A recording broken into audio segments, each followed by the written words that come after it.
Bright Tuty. Every student matters. Hello, dear students. Welcome to another lecture.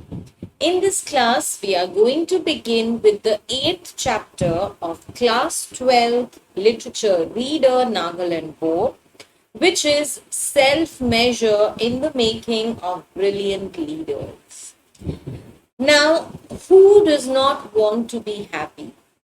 Each one of us in current time is working very hard to achieve happiness for oneself. Everybody can be happy in one way or the other. Happiness may be defined, in one form or the other. That varies no matter what. So, in this chapter that we shall be reading, we will come across the opinions of a group of teachers who attended a workshop in Kohima in the year 2012 on emotional intelligence. So, how did they project the possible ways and means of being happy is what we shall be reading in this chapter. So, without much ado, let us begin with the chapter now. Now, the system of obedience to political and military leaders based on fear and unquestionable sense of duty is a thing of past. The social and organizational transformations affecting all aspects of our lives have made things considerably better across generations. Today's society is a dynamic paradigm where both leaders and the followers need to constantly evolve and adapt to each other's needs. So the writer tells us that the system of obedience, now what kind of a system are we human beings living in? We have to be obedient to both political leaders as well as the military leaders, the army, the people who are in real power because they have guns with them.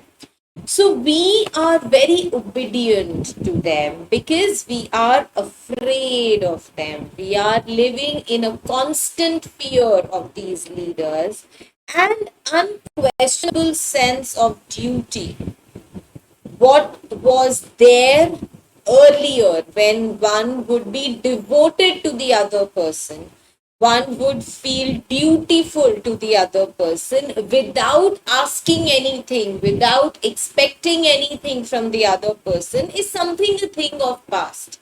Right now, in the present scenario, you cannot expect to be devoted to somebody without asking a question, without getting your doubts about something clarified. That faith, that blind faith is certainly missing. The social and the organizational transformations affecting all our lives have made things considerably better across generations. Now, what has made things better? The social and the organizational transformation. Transformation means changes. So, there are multiple changes that have taken place in the society, in the organizations, and all these changes have affected all the aspects of our lives, the different stratas of our lives, and this has made things very easy and better for the generations as compared to the past when we weigh the responsibilities that the people had. The present generation is actually a lot at ease these days. Today's society is a dynamic paradigm where both leaders and followers need to constantly evolve and adapt to each other's needs.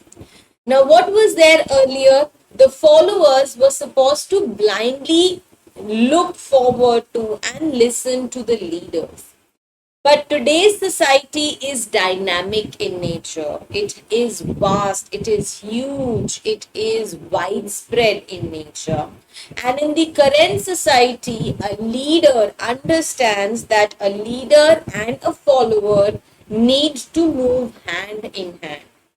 only when they evolve together, only when they develop together, only when they are able to adapt, understand each other's needs, would they be able to make progress in the world. So, one person working alone is not enough in the current scenario.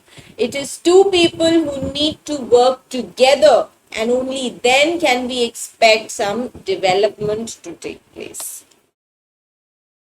Today, our ever changing society calls for a leader who first and foremost knows when and how to collaborate, accept feedback, analyze it, and then be confident and decisive in his actions. Very true.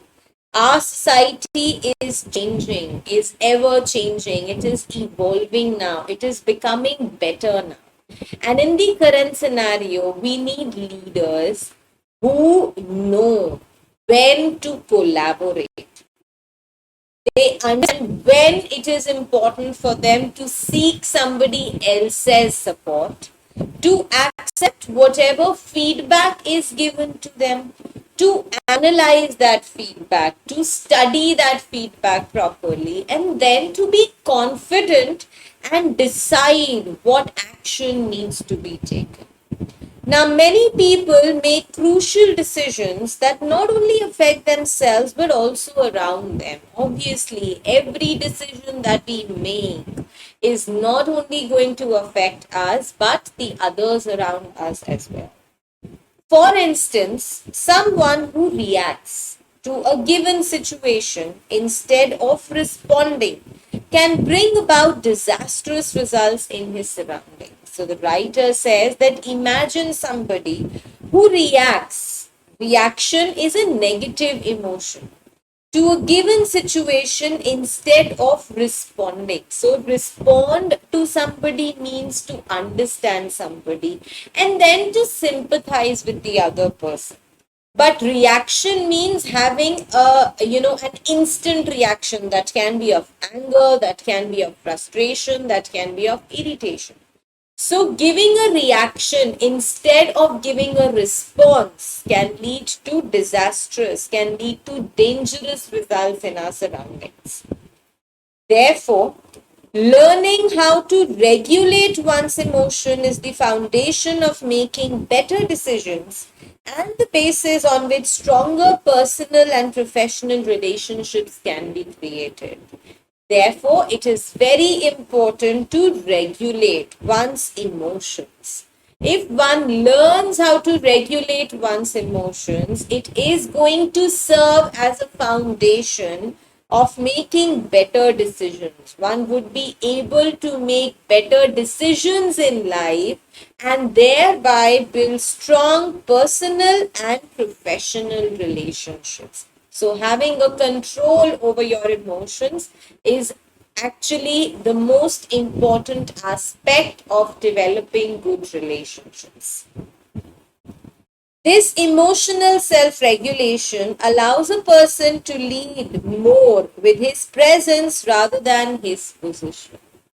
So, if a person knows how to be emotionally regulated, knows how to be emotionally strong, this means that a person can, leave an impact on the other people with simply his presence. What position that person might be in, that does not matter. But just the fact that the person is present is going to matter. So this is the importance of being self-regulating. Now further, according to the psychologists and scientists, high mental intelligence alone cannot lead to success. You just cannot get successful if you are mentally intelligent. If a person wants to do well within his work environment, in his professional career, or in society, he needs to demonstrate good leadership skills by being self-aware, self-regulating, motivating, empathetic, and possess greater social skills. So just being mentally smart and intelligent is not going to make you achieve success in life. If you want to be a good leader, you need to demonstrate, you need to showcase skills such as being self aware, knowing about yourself, your positives and negatives, being able to regulate oneself, being motivated, being empathetic.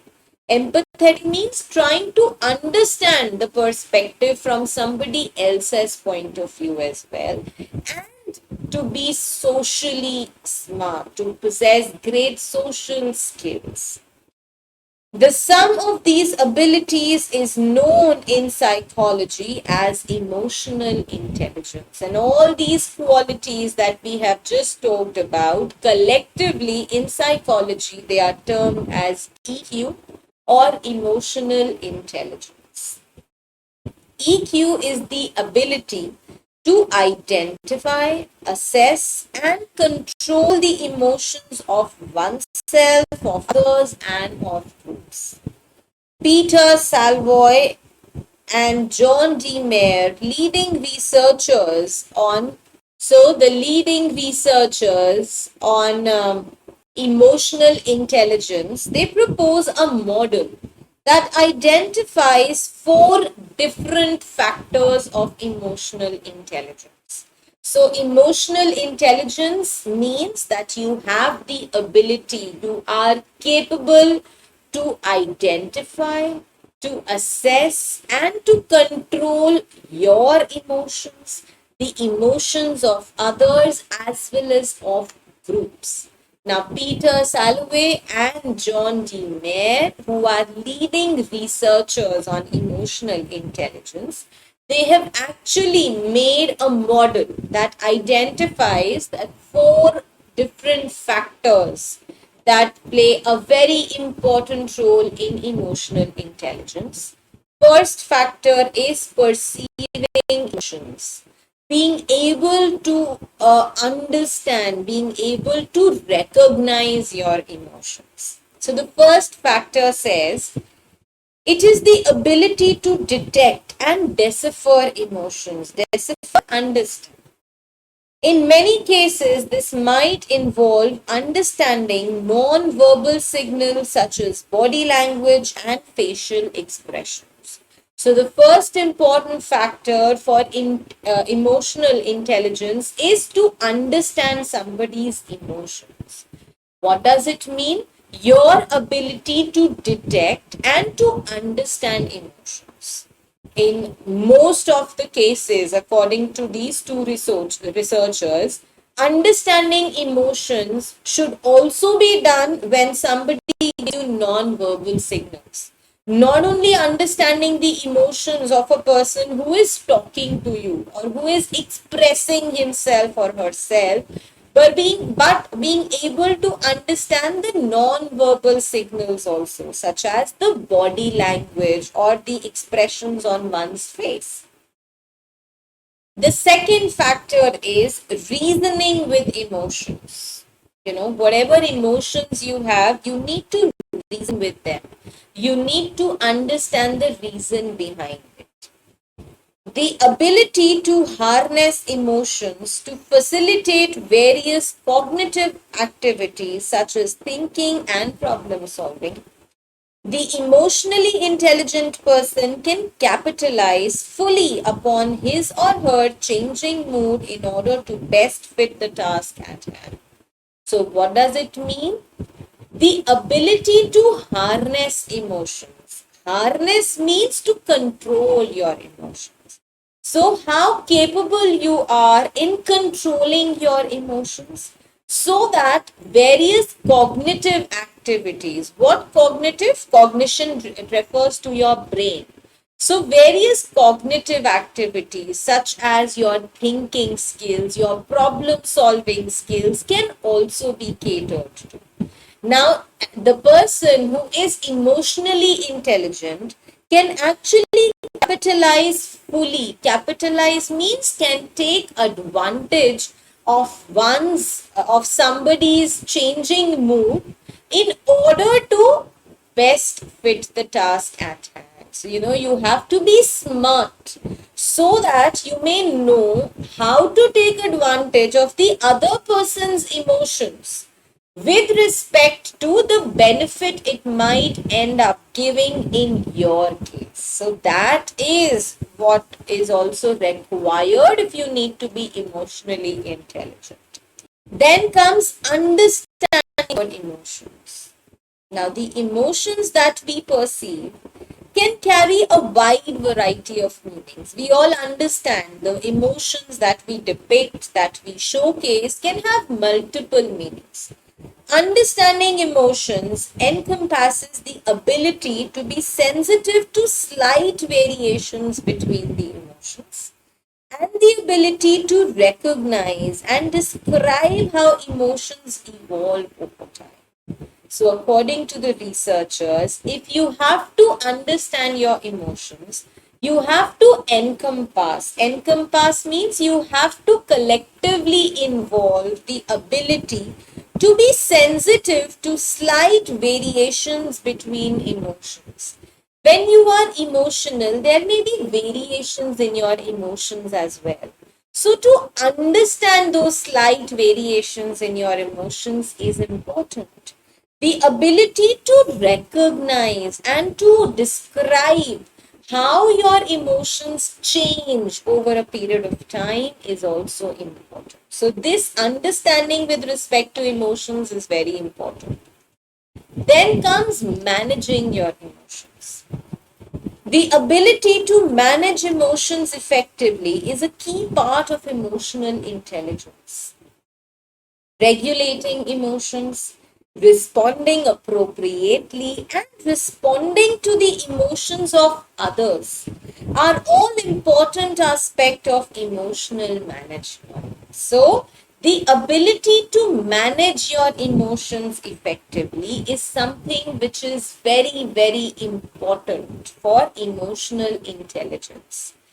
Regulating your emotions, then responding, giving a response to your emotions as well as the emotions of the others are all very important aspects of emotional management.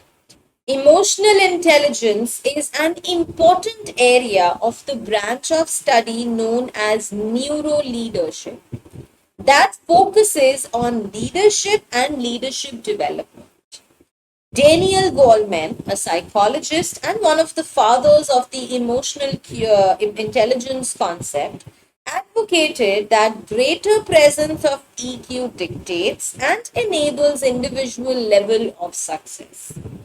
In fact, EQ is responsible for up to 85% of an individual's personal and professional success. So, emotional intelligence is an important area of branch of study. And what branch of study are we talking about? Neuro leadership. Neuro refers to brain. So, neuro leadership is a branch of study, and of this branch of study, emotional intelligence is an important area. And leadership and leadership development are the two areas that neuro leadership focuses on. So, neuro leadership, emotional intelligence is an important factor of neuro leadership, and neuro leadership deals with leadership as well as leadership development. Now, there is another famous psychologist, Daniel Goleman, who is also one of the fathers of the emotional intelligence concept.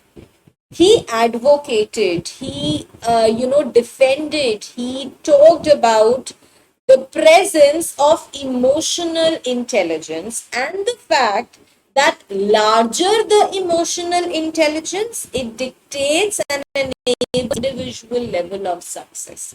So, higher the emotional intelligence, the better or the more successful the person will be. In fact, according to him, emotional intelligence is responsible for up to 85% of an individual's personal and professional success. So you can very well imagine that if 85% of your success and your personal life depends on emotional intelligence, that is how you manage your emotions, regulate your emotions, understand your emotions, then you understand very well how important it is to be emotionally intelligent. The degree to which the emotional intelligence of a leader affects the working and success of an organization is usually reflected in the response of his associates and followers to him. One of the most important things a leader does is to pay great attention to feedback, whether from followers or associates. Feedback by far is the most valuable tool leaders can use to improve. Emotional intelligence enhances good leadership and faithful followership. So, the degree to which emotional intelligence of a leader, so how far your emotional intelligence is going to affect the working and the success of an organization is reflected is very well showcased or can be known from the reaction of his associates and followers. Followers means people who are under somebody, as an employee or as a follower, and associates mean with whom you work. So, how well you are progressing in your life will always be reflected on the reactions of people who work under you or who work with you. Now, one of the most important things that a leader does is to pay attention to what? To pay attention to the feedback that he or she gets. Whether that feedback comes from followers or from the associates. Feedback is the most valuable tool, the most important thing that can make a leader improve in life. Emotional intelligence, it enhances good leadership and faithful followership. So, emotional intelligence can actually develop good leadership and also followership. Not only will you end up becoming good leader, but also your followers will be loyal to you, will be faithful to you.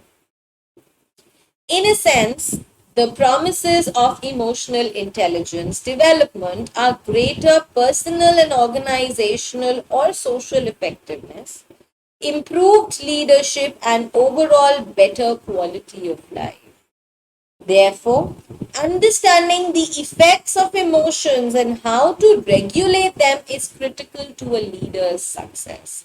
So, in essence, in totality, in the nutshell, what emotional intelligence promises you is to possess great personal effectiveness, to possess great personal skills, organizational skills, social skills.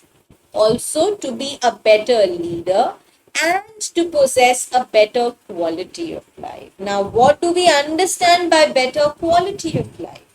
Obviously, if one knows how to control, how to manage, how to have regulation over your emotions, you know when to use your emotions for your benefit and for the benefit of the others, that person's quality of life will be certainly better than the others, because that person will have a lot of intellectual control, a lot of brain control will be exercised by that person.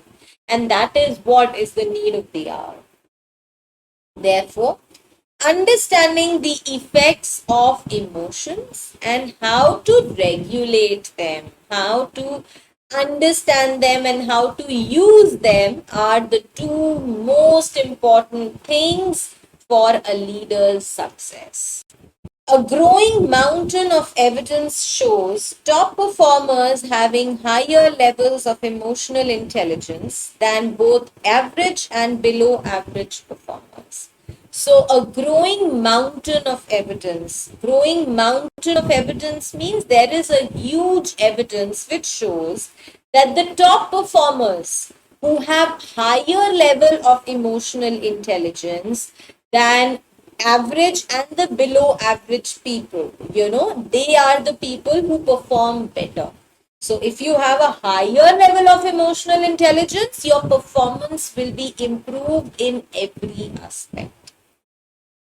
Consider some research compiled in the article The Business Case for Emotional Intelligence by Carrie Chernis.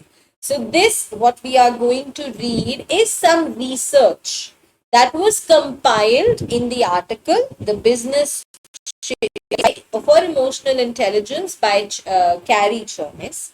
It says, in a study where 550 senior executives were monitored, those with high EQ were 3:1 and more likely to succeed than those with lower EQ.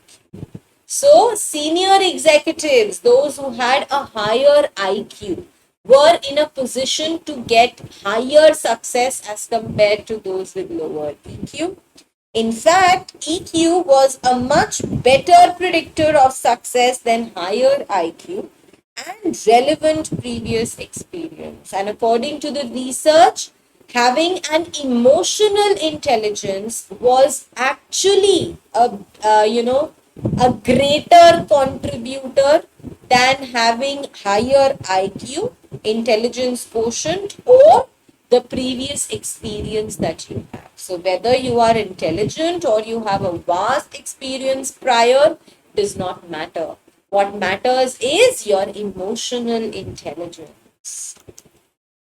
Then, the competency research in over 200 organizations worldwide found that when identifying top performers, about 1/3 of the difference was due to technical skill and cognitive ability, while 2/3 was due to emotional intelligence.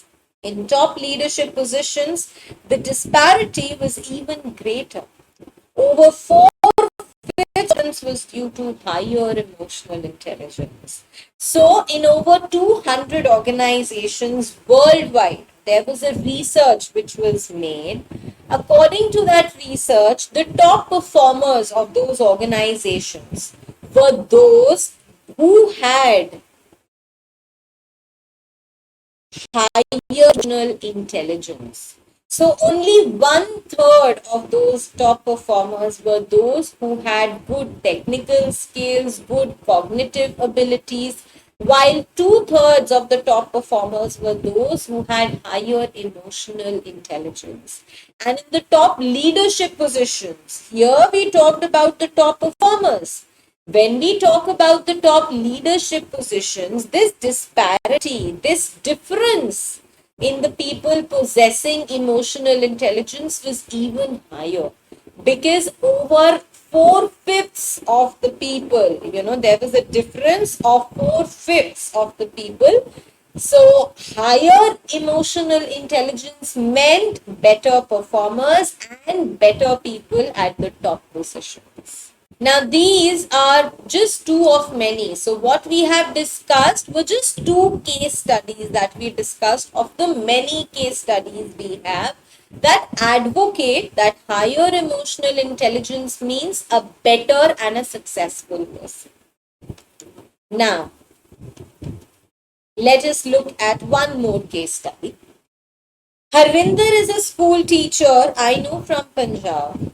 She says that last year her school's new principal used an authoritarian and control method known as Type A behavior leadership studies.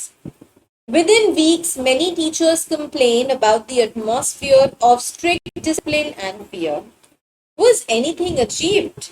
Yes, grudgingly, as many teachers resorted to do it for the sake of avoiding trouble, instead of engaging fully with their work and responsibilities.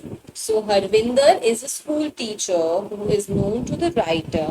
She's from Punjab, and she told the writer that last year her school's new principal, she projected type A behavior in leadership studies. What does it mean? Using an authoritarian, a dominating approach, commanding, mannerism, control method over her employees. And within weeks, the teachers started complaining that the atmosphere they were working in was very strict and fearful. And yes, they did work, but the only reason they worked was to avoid any trouble. So they did it out of grudge, out of compulsion, instead of doing it because of their responsibility. Now, this year, Harvinder tells us that things have changed. Harvinder says all the teachers are talking about how much better things are and how smoothly the year has rolled past. Why? Because several teachers talked with the principal last summer, emphasizing the need for a more personal approach, and he gave it a serious thought. Because after the bad experience with the principal, there were a lot of teachers who ended up talking with the principal, making him understand how important it was for him to run the school with a personal approach. And this, according to them, made a wide difference, and the things have turned smoother and better this year. This year, the principal expressed his desire to see the faculty work as a team, with his role being that of a coach. He shifted his behavior from command and control and now offered support, guidance, and advice. The difference, according to Harvinder, was amazing. People were looking for ways to contribute instead of finding excuses to wriggle out of commitments. Now, what did the principal do this year? The principal expressed his desire to see that his faculty, his entire team of teachers, can work as a team. And he wanted himself to take up the role of a coach. He shifted his behavior from that of command and control to that of offering support, guidance, and advice wherever required. And according to Harvinder, this has actually led to a huge difference, because now the people have started looking for ways to contribute in making things better, rather than as compared to earlier when they were finding out ways to wriggle out of commitments, when they were finding out ways to take a back step from whatever duties were given to them. The bottom line is that good is the enemy of best. You may get good results with type A behavior, but you can get better results by working on your EQ. You'll need to face and work through some fears, but the results are worth it. So, the bottom line of what we've read is that good is the enemy of best. You always want to be good. And that is why you forget to aim to be the best. The writer says that no doubt with type A behavior, that is exercising command and control and authority over somebody, we can get good results. But you can strive for better results if you work on your emotional intelligence. And this you will have to work on very hard. There may be a lot of errors, there may be some fears, some problems that you might come across, but the results will be worth it. The proof is incontrovertible. The question to be boldly asked to those still adhering to type A traits is this: can you get past your fears to learn better methods of work and leadership than what you are using now? So the writer says that the proof to this, that by exercising a better emotional intelligence, you can get higher success. So the proof to this is incontrovertible. That means it is undeniable. You cannot deny the result of it. And the question that you can ask very boldly, very courageously with the type A people is, can you get past your fears to learn better methods of work? Is it possible for you to overcome all your fears just because you want to find out the better ways of working and the better ways of becoming a leader than what you are now?